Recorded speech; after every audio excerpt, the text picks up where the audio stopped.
Bonjour à tous et bienvenue dans ce Morning Bull Live. Nous sommes le 7 juin 2022. Content de vous retrouver après ces presque 3 jours d'absence, si on oublie le Swiss Bliss de samedi dernier, pardon. Une semaine qui s'est terminée un petit peu en queue de poisson aux États-Unis pour des raisons de chiffres de l'emploi, et puis une semaine qui a commencé un petit peu dans le pâté entre deux, avec pas mal de choses qui sont toujours très connectées avec ce qui s'est passé vendredi au niveau des chiffres, et puis aussi avec les multiples déclarations de monsieur Elon Musk et les déclarations d'Apple sur les nouvelles choses qui sont en train d'arriver dans le marché. Bref, en gros, pas mal de trucs. Et on a à nouveau un marché américain qui termine un petit peu positif, mais quand même un tout petit peu déprimé. C'est en tout cas le sentiment que ça donne. Ce matin, les futurs sont largement en baisse de nouveau. L'Asie ne fait pas grand-chose. Le pétrole continue de monter. Et puis les Européens ont l'air d'être complètement déconnectés de la réalité, puisque ça continue à aller plutôt pas mal sur l'Europe. On a l'impression que finalement, après des années et des années d'interdépendance avec les Américains, on est en train de se décorréler. Mais encore, c'est pas terminé, c'est pas tout à fait gagné. Mais en tous les cas, ce qu'il faut retenir, en tout cas, ces derniers jours, c'est que l'Europe a l'air d'aller un tout petit peu mieux que les Américains.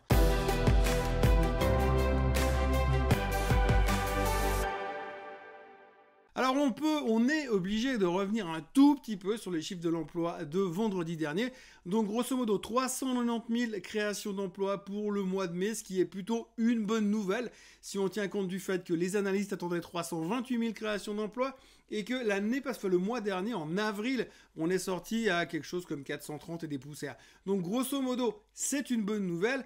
La problématique, c'est que quand on a une bonne nouvelle sur les chiffres de l'emploi, d'habitude, eh bien, c'est simplement une bonne nouvelle, mais comme dans l'environnement dans lequel nous sommes aujourd'hui, on ne peut pas compter sur la même chose que d'habitude. Puisqu'aujourd'hui, si vous avez une bonne nouvelle qui veut dire que l'économie est en pleine forme, c'est bien. Parce que ça soutient le fait que la Fed est en train de monter les taux, l'économie est en pleine forme, donc elle n'est pas en train de caler, mais si elle n'est pas en train de caler et si elle est trop forte, attention, parce que forcément ça peut faire monter les prix, donc monter l'inflation, donc quelque chose qui est un tout petit peu inquiétant quand même.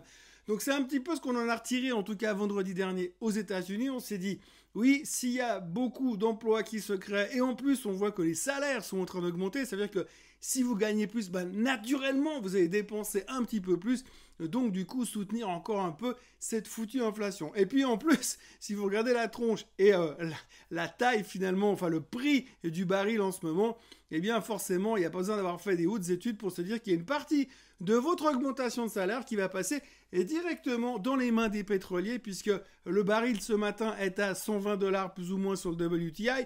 Le Brent est déjà passé en dessus des 120, donc on continue dans la même tendance et visiblement on n'a pas l'impression que finalement le baril va s'arrêter de monter. C'est assez intéressant parce que ça n'a rien à voir directement avec le baril, mais on retiendra que monsieur Jim Cramer a dit hier soir aux États-Unis qu'il fallait acheter les pétrolières sur faiblesse.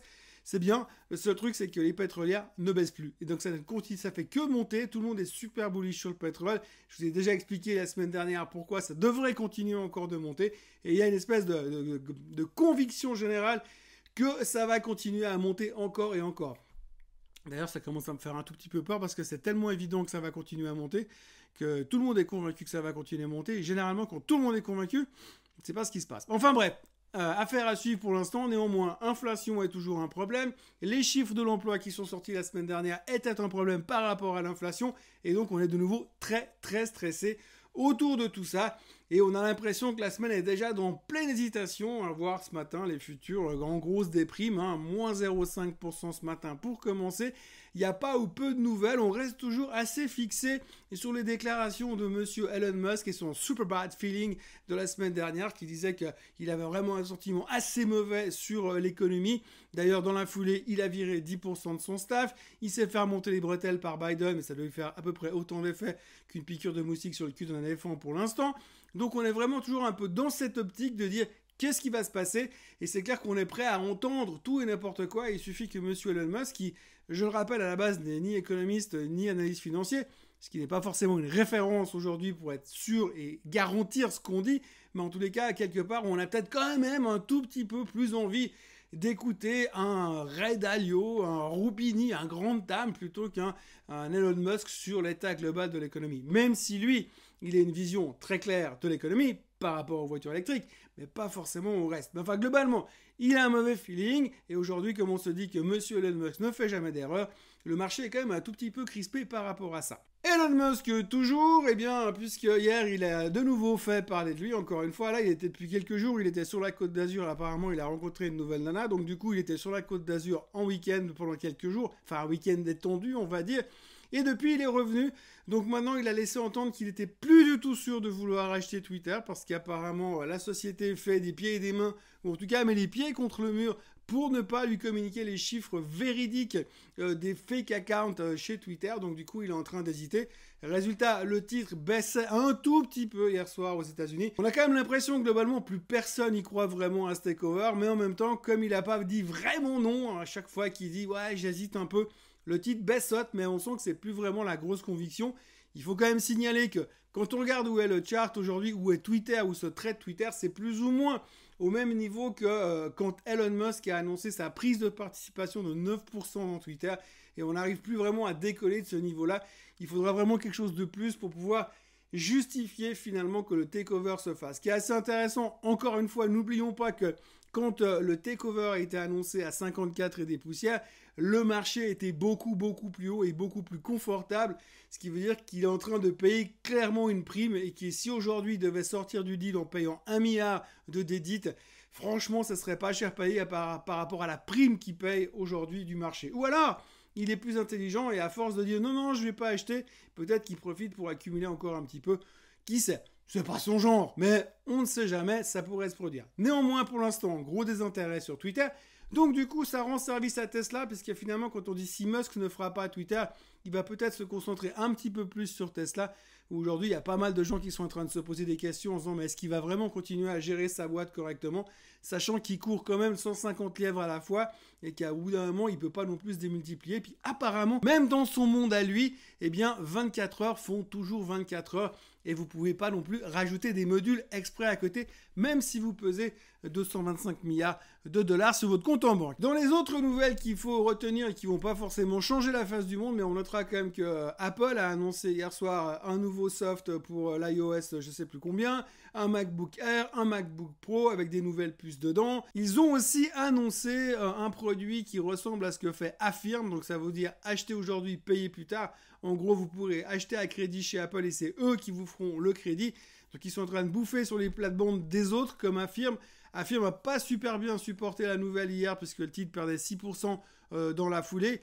Il est vrai qu'aujourd'hui, si vous avez besoin d'aller acheter quelque chose, mais vous devez passer par une boîte externe comme Affirm, bah ça leur fait du business. Si vous allez acheter un Mac chez Apple et que vous pouvez tout faire chez eux, eh bien, ils vont perdre pas mal de business aussi. Et donc, c'est aussi la tendance qui risque bien de se développer ces prochains temps. On notera aussi que dans la foulée, Amazon a donc fait son split. On en a beaucoup parlé avant. On s'est dit, ouais, c'est super, ça va tout changer. Puis finalement, Amazon a bien monté par rapport au plus bas récent, mais ça, c'est juste avec le marché. Mais finalement, par rapport à l'annonce du split, ça n'a pas été très relutif, in fine. Et on commence à dire, oui, mais c'était pas très important. Alors, je me rappelle, il y a quelques semaines, où on était tous en train de se dire, ouais, c'est la super nouvelle de l'année, apparemment, faut acheter Amazon, parce que quand ils font un split, ça monte à tous les coups. Bon, en fait, c'était un petit peu une question de timing, encore une fois, ça n'a pas très bien marché. Mais en tous les cas, c'est assez rigolo comme aujourd'hui, les gens se dédisent en disant non, pas du tout, alors à split, ça marche jamais, c'est pas bien. On a un petit peu tourné la veste. Néanmoins, Amazon a splitté, il faut le retenir quand même. Il y a une super nouvelle, vachement intéressante, fantastique et géniale, et bien, c'est que DeLorean devrait peut-être, éventuellement, c'est pas sûr, mais en tout cas, on en parle à Wall Street, faire une IPO pour lancer la production de ça. Ça, c'est la nouvelle DeLorean électrique qui est un peu l'héritière de la DeLorean de Retour vers le futur. Elle est très belle en photo, elle est très belle en prototype. Il se pourrait qu'il se lance dans une IPO pour développer ce truc pour de vrai. En tout cas, quand je vois la voiture et quand je vois ce qu'elle représente au niveau image globale, eh bien, je me dis que si je dois acheter une fois dans ma vie une voiture électrique, ce sera peut-être celle-là. Voilà, autrement, ce qu'on peut retenir aujourd'hui, c'est qu'il y aura encore quelques chiffres qui vont tomber cet après-midi. Le trade balance américain, entre autres, le sentiment des investisseurs en Europe, et le sentiment des investisseurs en Europe sera assez intéressant à observer, puisque finalement, on voit que les taux sont en train de remonter aux États-Unis. On a encore vu que le 10 ans a tapé les 3% hier aux États-Unis, donc c'est un niveau de stress finalement pour les marchés equity. Et puis de l'autre côté, on va avoir le sentiment des investisseurs en Europe qui sera publié aujourd'hui. C'est jamais très important, Mais on commence quand même à se poser beaucoup de questions par rapport à l'inflation et au niveau des taux à la Banque Centrale Européenne. Quand on regarde un petit peu où sont les chiffres de l'inflation, on se souvient la semaine dernière que l'Allemagne a sorti des chiffres qui n'avaient jamais été aussi hauts depuis 50 ans. Et la BCE est toujours le cul sur sa chaise en se disant oui mais nous tranquille on fera ça au mois de juillet quand tout le monde est à Saint-Tropez en vacances. Et on a un peu l'impression qu'ils sont en train de se retrouver en dehors, enfin derrière la courbe si on veut dire. Les Américains ont dit déjà qu'ils sont en retard, mais on a vraiment l'impression que la BCE, même si les marchés equity européens vont bien aujourd'hui, puisqu'on ne monte pas les taux pour l'instant, et puis de l'autre côté, on sent que la BCE est en train de prendre gentiment du retard, et on se demande comment est-ce qu'ils vont faire pour rattraper le train une fois que ce sera parti. On espère juste qu'ils ne vont pas commencer à monter les taux à cause du 1%, ce qui pourrait créer quelques petits tremblements de terre sur les marchés boursiers européens. On va observer ces deux chiffres, donc le trade balance aux États-Unis et le sentiment des investisseurs en Europe. Et puis, on va pouvoir commencer, en tout cas pour nous, vu qu'on était tous plus ou moins en congé hier, une vraie semaine. Moi, d'ici là, je vous encourage à vous abonner à la chaîne Suisse Code francophone qui a passé les 18 000 abonnés hier. Merci beaucoup à tous. On continue, le chemin est encore long jusqu'aux 25 000. Et puis, autrement, n'oubliez pas de liker cette vidéo et puis de revenir demain parce que demain, je serai de nouveau là pour voir un petit peu ce qui s'est passé en ce mardi 7 juin 2022. Passez une très bonne journée et à demain. Bye bye.